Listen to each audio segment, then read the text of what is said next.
Hello guys, welcome back to my YouTube channel. So ನಾನು ಇವತ್ತು ನಮ್ಮ ಮನೇಲಿ ಪಲಾವ್ ಮಾಡ್ತಾ ಇದೀವಿ. ಇದು ನಮ್ಮ ಕೊಲೀಗ್ಸ್ ಫೇವ್ರೇಟ್ ಫುಡ್ ಅಂತ ಹೇಳ್ಬೋದು. ಅವ್ರು ಯಾವಾಗಲೂ ಇದನ್ನ ಸಜೆಸ್ಟ್ ಮಾಡ್ತಿರ್ತಾರೆ ನನಗೆ ಪಲಾವ್ದು ರೆಸಿಪಿ ಹಾಕು ಅಂತ. ಸೊ ಅದಕ್ಕೆ ಅವ್ರಿಗೋಸ್ಕರ ಇದು. ಸೊ ನೀವೇನ್ ಮಾಡ್ಬೇಕಂದ್ರೆ ಫಸ್ಟು 1/4 kg ಬೀನ್ಸ್ನ ಸಣ್ಣಗೆ ಮುರಿದ್ಬಿಟ್ಟು ಈ ತರ ಇಟ್ಕೊಳ್ಳಿ. ಸೊ ಆಮೇಲೆ ಒಂದ್ ನೋಕಲ್ನ ಸಣ್ಣ ಕಟ್ ಮಾಡ್ಕೊಂಡು ಒಂದ್ ಬೌಲ್ಗೆ ಎಲ್ಲಾನು ಸ್ಟೋರ್ ಮಾಡ್ತಾ ಹೋಗಿ. ಆಮೇಲೆ ಒಂದ್ ಕ್ಯಾರೆಟ್ನ ನೀಟಾಗಿ ಸಣ್ಣದಾಗಿ ಕಟ್ ಮಾಡಿ ಅದನ್ನು ಕೂಡ ಈ ತರ ಸ್ಟೋರ್ ಮಾಡ್ಕೊಳ್ಳಿ. ಆಮೇಲೆ ಒಂದ್ ಕ್ಯಾಪ್ಸಿಕಮ್ ಕೂಡ ತುಂಬಾ ಸಣ್ಣದಾಗಿ ಕಟ್ ಮಾಡ್ಕೊಳ್ಳಿ. ಆಮೇಲೆ ನೆಕ್ಸ್ಟ್ ಬಂದ್ಬಿಟ್ಟು ಅದನ್ನ ನೀಟಾಗಿ ವಾಟರ್ ಅಲ್ಲಿ ಎಲ್ಲ ವೆಜಿಟೇಬಲ್ಸ್ ಸ್ವಲ್ಪ ಹೊತ್ತು ನೀರಲ್ಲಿ ನೆನ್ಸಿಟ್ಕೊಂಡಿರಿ.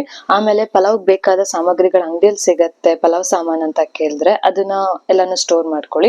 ಆಮೇಲೆ ನೆಕ್ಸ್ಟ್ ಬಂದ್ಬಿಟ್ಟು ಒಂದ್ ಈರುಳ್ಳಿನ ನೀಟಾಗಿ ಸಣ್ಣದಾಗಿ ಕಟ್ ಮಾಡಿ ಇಟ್ಕೊಳ್ಳಿ. ಒಂದ್ 10 ಮೆಣಸಿನ್ಕಾಯಿನ ಈ ತರ ಉದ್ದುದಕ್ಕೆ ಕಟ್ ಮಾಡಿ ಇಟ್ಕೊಳ್ಳಿ. ನಾವು ಜಾಸ್ತಿ ಜನಕ್ಕೆ ಮಾಡ್ತಿರೋದ್ರಿಂದ ಎಷ್ಟು ಮೆಣಸಿನ್ಕಾಯಿ ಬೇಕಾಗುತ್ತೆ. ಆಮೇಲೆ ಒಂದು ಟೊಮೊಟೊನ ನೀಟಾಗಿ ಸಣ್ಣಗೆ ಕಟ್ ಮಾಡಿ ಇಟ್ಕೊಳ್ಳಿ.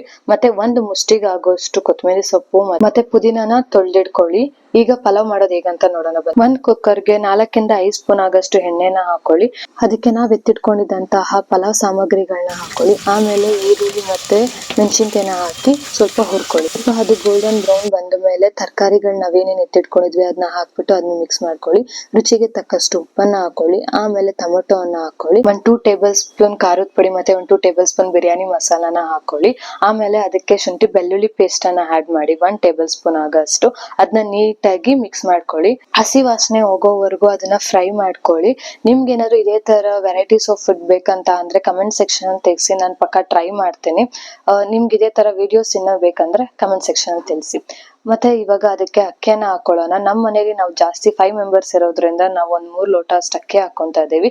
ನಿಮಗೆ ಎಷ್ಟು ಬೇಕೋ ಅಷ್ಟು ಲೋಟ ಅಕ್ಕಿಯನ್ನ ಹಾಕೊಳ್ಳಿ. ಅದಕ್ಕೆ ತಕ್ಕಂತೆ 1 ಲೋಟಕ್ಕೆ 2 ಲೋಟ ಆಗಂಗೆ ನೀರನ್ನ ಹಾಕೊಳ್ಳಿ.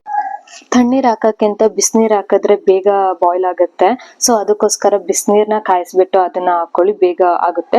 ಈ ತರ ಕುದಿಯೋವರೆಗೂ ನೋಡಿ. ಕುದ್ದ ಆದ್ಮೇಲೆ ಅದನ್ನ ಮುಚ್ಚಳದಿಂದ ಮುಚ್ಚಿಬಿಟ್ಟು ಅದನ್ನ 1 ವಿಸಿಲ್ ಆಗೋವರೆಗೂ ವೇಟ್ ಮಾಡಿ. ನೋಡ್ಬೋದು ಎಷ್ಟು ಚೆನ್ನಾಗಿ ಬಂದಿದೆ ಅಂತ. ಇದನ್ನ ನೀವು ನೀಟಾಗಿ ಮಿಕ್ಸ್ ಮಾಡ್ರೆ ನಾವ್ ನೋಡ್ಬೋದು ಇದ್ರಲ್ಲಿ ಜಾಸ್ತಿ ಮಸಾಲೆನ ಯೂಸ್ ಮಾಡಲ್ಲ. ಆಲ್ಮೋಸ್ಟ್ ನಾವೆಲ್ಲ ನಾರ್ಮಲ್ ಐಟಮ್ಸ್ ಯೂಸ್ ಮಾಡೋದು, ಜಾಸ್ತಿ ವೆರೈಟೀಸ್ ಆಫ್ ಮಸಾಲಾಸ್ ನ ಯೂಸ್ ಮಾಡಲ್ಲ. ತುಂಬಾ ಹೆಲ್ತಿಯಾಗೂ ಇರುತ್ತೆ. ಮಕ್ಳು ಕೂಡ ತುಂಬಾ ಹೆಲ್ತಿ ಅಂತ ಹೇಳ್ಬೋದು. ತುಂಬಾ ವೆಜಿಟೇಬಲ್ಸ್ ಯೂಸ್ ಮಾಡ್ತೀವಿ. ತುಪ್ಪ ಕೂಡ ಯೂಸ್ ಮಾಡ್ಕೋಬಹುದು ನೀವು ಬೇಕಾದ್ರೆ. ಸೊ ನಿಮ್ಗೆ ಈ ವಿಡಿಯೋ ಏನಾದ್ರು ಇಷ್ಟ ಆಯ್ತು ಅಂದ್ರೆ ಪ್ಲೀಸ್ ಲೈಕ್ ಮಾಡಿ, ಶೇರ್ ಮಾಡಿ, ಕಮೆಂಟ್ ಮಾಡಿ, ಸಬ್ಸ್ಕ್ರೈಬ್ ಮಾಡೋದ್ ಮಾತ್ರ ಮರಿಬೇಡಿ. Thank you for watching my YouTube channel. Thank you. Bye bye.